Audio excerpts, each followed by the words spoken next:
So,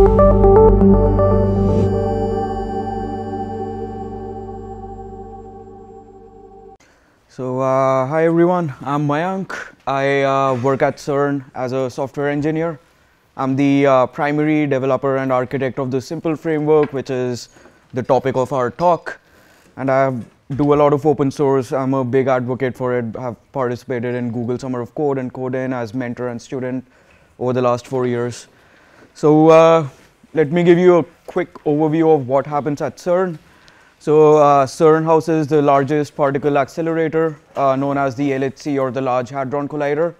It essentially is a 27-kilometer long tunnel where you have particle beams which are accelerated to about 99% of the speed of light. And then at 4 points in this long tunnel, beams traveling in opposite directions collide. And we have got these big machines, which we also call experiments, that record the events that take place when such collisions occur. CERN has also been in the media for a couple of other things, like the discovery of the Higgs boson in 2012, the World Wide Web that we all use, and in medical applications like hadron therapy.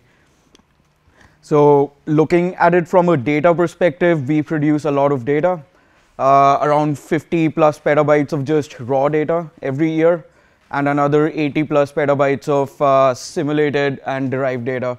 There are around 500,000 cores which are actively running all year long to analyze and work on this data. So in a realistic picture, CERN can provide around 20 to 30% of the compute and storage requirements, while the rest 70 to 80% of the requirement comes from the WLCG, or the Worldwide LHC Computing Grid.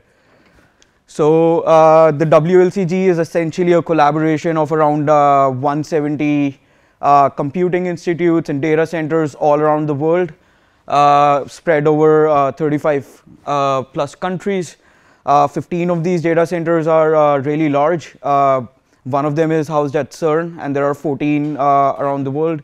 We have another 140 medium-sized data centers, and there are a couple of tens of tier 3s which are much smaller, like small university clusters, and so on. So there's a link in the slides. The slides I've shared on Twitter, hashtag PyPartis. So this slide has a link if you want to see more into like what makes a data center big or small, and what are the responsibilities, and how grid is different from cloud computing. But focusing back on this WLCG system, so it started several years ago when some of the popular technologies that we use today, like Kubernetes, Docker, Puppet, Ansible, all these were not around. So there exist a lot of in-house tools, and these tools are required to be run at these data center in order to process the WLCG workloads and do the WLCG operations. So there exists a lot of diversity in terms of the software packages available in the grid. So the people who are working at these sites face quite some problems, because they have to support not only CERN but also like several other clients using the same infrastructure. So just having to get into like super details of the CERN specific stuff does not help them with their wider use cases. So we did a survey, and the outcomes showed that they're looking for simpler mechanisms for orchestrating their sites using modern infrastructure tools. And there was a strong like support for modern technologies like Puppet, OpenStack images, Docker, and so on. So the solution to their problem we found was Simple, which is also the acronym for solution for installation, management, and provisioning of lightweight elements. This framework was designed to support the diversity in the WLCG, so that with minimal oversight and operational effort, you can still get your site working with the CERN data. At the end of the day, these sites end up running the same software that they should be running from the WLCG perspective, but the process of setting up and maintaining their infrastructure to do so was simplified.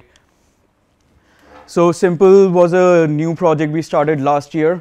So if you remember the keynote from yesterday, so we had some of those things in mind and wanted to avoid bad practices from the start. So we set up some principles for the project. starting with abstraction. So the idea of the framework is that a person at a site, a system administrator or some student who's working there should know very minimum about the internal software packages and middleware packages of CERN in order to be able to set them up and maintain. The second one is pretty popular in our software community called DRY, or do not repeat yourself. The third one was modularity. So this framework was designed keeping in mind the diversity and like things change all the time. So making an architecture where you can plug and play things was one of the key factors in the design. Leveraging technologies like Docker or Kubernetes allows us to easily deploy these services at their sites, and the framework makes use of them. And similarly, using technologies like Puppet, Ansible, Salt, or Chef, it's able to just sit at one node in your infrastructure and configure as many nodes as you want. So you don't have to like SSH into some other machine, install some packages, do some configurations, come back to your own machine, and then try to connect it with what you just did, which can be a nightmare if you have a large enough infrastructure. So leveraging Puppet and Ansible, we do not have to do that when using the framework. The final and I think the most important one was extensibility. So if I just talk about the WLCG ecosystem, there are a lot of compute elements, batch systems, worker nodes, and different types of packages that these sites have to run. So while the team at CERN working on the project are specialized only in a few of them, we wanted to make the architecture as extensible as possible so that the experts of these other grid services can jump in anytime and develop in parallel support for their own grid service. So you can see in a couple of years, larger and larger number of grid services being supported, which would make it easier for the people working at these sites to work with our software packages. So what the Simple Grid project does at the end of the day is it asks the site administrator or the user to write a couple of 100 lines of YAML code where they describe their infrastructure and what they want to deploy. Then they push the big red button, which is running a few commands, and they have their infrastructure set up. So the framework, like I said, is modular, which makes it easier to support other grid services in parallel. And the project is completely open source and community driven. So who by now is wondering what am I doing here? No one. Great. So it looks like all of you are interested in the CERN use case. But anyways, if you're thinking like why, what exactly, how does it help you, is something which I want to address now. Is that so we took our abstraction, modularity, and extensibility principles way too seriously when designing the framework. So with a few lines of YAML, you can essentially set up a complex computing cluster that runs your desired services and your packages. So like in terms of applications, it's not just CERN, but the applications of the framework also lie outside of CERN. For example, in economics, finance, AI machine learning, medicine, microbiology, IoT, and so on. Moreover, like 2 of the 3 core components of the framework are Python packages. They're built on top of existing Python packages, and I'll be talking about them in a moment. The project is community driven and open source. So the idea is that we like stress test these core components with the use cases at CERN and the WLCG while we make all these resources available to the community, so you can specialize this framework to work for your requirements. So how does this work then? So there can be a lot of implementations of this framework depending on the choice of services you have containerized or you want to run in your cluster, and also preferences of the background technologies you want to use to be able to do that. And these applications do not lie just in CERN, but also outside of CERN. So in order to like bring all of them together, we have a top level specification document. Essentially, that is a RFC style document that we are writing that governs all these implementations. So it tells that each implementation should comprise of certain number of components Each component is associated with a couple of functions, and it also describes when these functions are supposed to be invoked, so that when you start with a single YAML file, you are able to successfully end up with a configured infrastructure, and then you can focus on your code and not your infrastructure. So I'm going to talk a little bit about this specification. There's not enough time to give a complete look into it. So essentially, there are these 5 major components, and I'll go into them one by one. So the first component is the site level configuration file, which is essentially the YAML file that the user is expected to write. This is the place where the user tells the framework all the information it needs to about your infrastructure and the services that you need to run. So you basically specify your site infrastructure. I've got this many nodes which are reachable at the following IP addresses. You tell about what containers and components you wish to configure on top of that infrastructure, and using which background technologies. You can also have like specialized schema files depending on your use case. So for example, in the CERN use case, we also need to know about the Linux user groups and like our grid pool accounts which need to be created when these containers are started. The second big component, which is the reason for the modularity of the framework, is called component repositories. So all in all, these are just like simple Git repositories which contain a Docker file, and there are 3 configuration files which are in YAML. So these YAML files tell the framework what this repository represents and how to start and configure the container whose image is present in the Docker file in the repository. So the idea is that for each cluster service, you have a separate repository. In the grid use case, we have got repositories for all of our compute elements and batch systems that live separately. And there are some links in the slide, so you can take a look at the exact structure. So one of the like powerful components of the framework is this YAML compiler.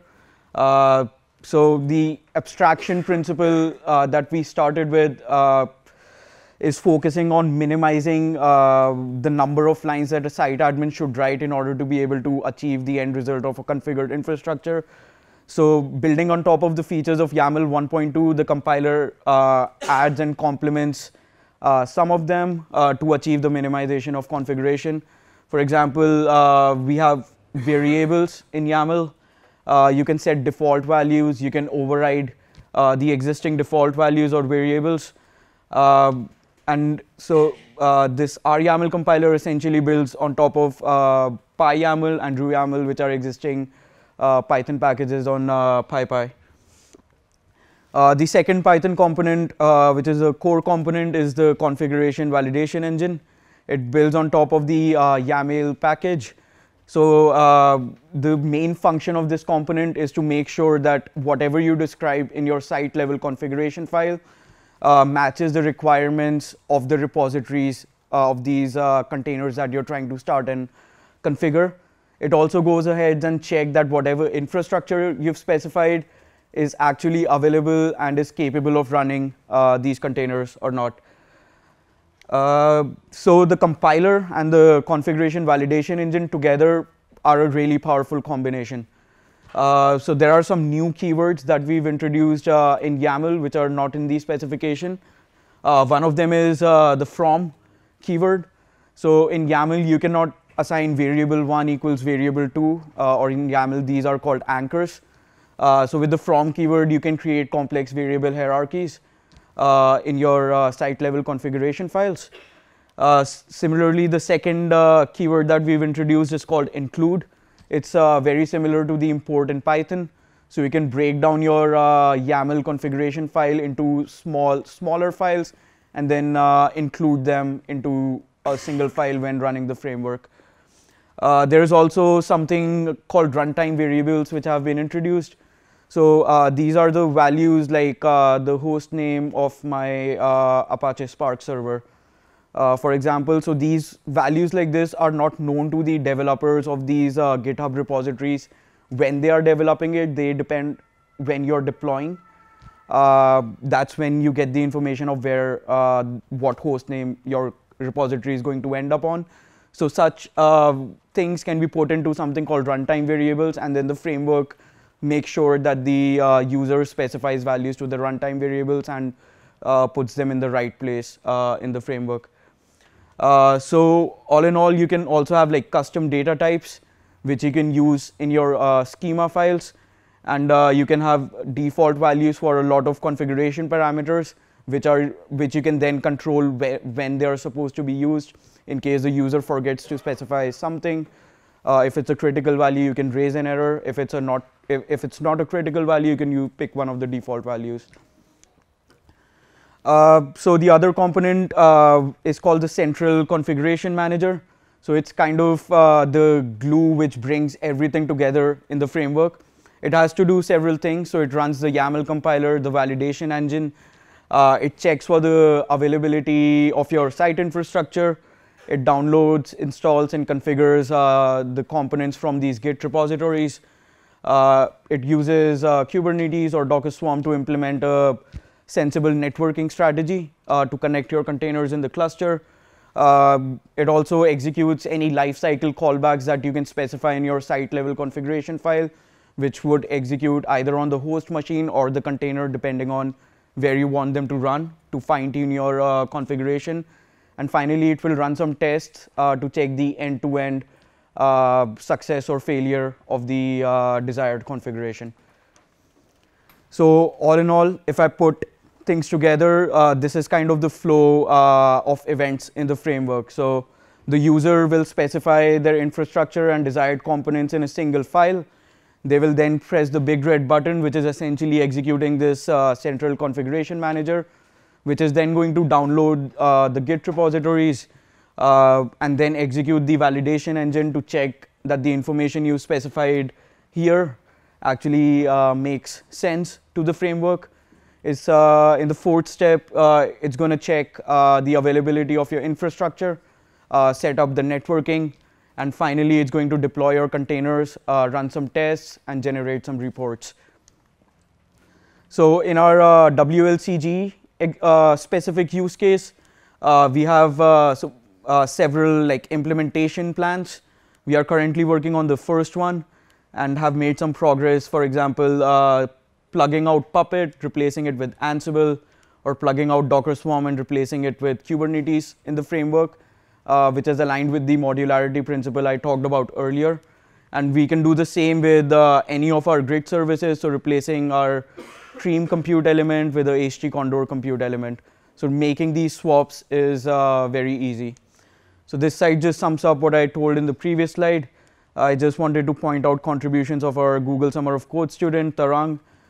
He added support for Ansible this summer in the project. So talking about this plug and play functionality of components. So in the grid use case, like I said, we currently have Cream and Torque worker node repositories. And in our community, there are people who will be developing on other grid services in parallel. Interestingly, if I talk about the other applications in economics, one of our summer students approached us to use this framework to spin up a Apache Spark cluster and do a labor market study. So that's from the Russian Economic University. And the way they'll be doing it is essentially creating their own Git repository, which defines their Apache Spark components, and then using the core of the framework to do the rest for them. So that's the same case in case you're wondering you want to use it for your own specific use case. All you have to do is use the core and provide these component repositories, and the core will take care the rest. So like I said, we are an open source community, so there are some links. We use Google Forums for talking, and like this is the GitHub project right now. And in conclusion, so what this framework allows you to do is set up a robust and complex computing structure with a few hundred lines of YAML or maybe less, depending on the use case. Only standard sysadmin know-how is required, so you don't have to learn a lot of like hardcore Linux packages in order to be able to set things up. The idea is that we allow you to focus on your code and not on your infrastructure. And the project is open source and community driven, so any contributions or any people looking to use it for their own use case are very welcome. So today, Iraldo and I are on site, so if you want to learn more about it, just trouble us anytime. That's me, and any questions.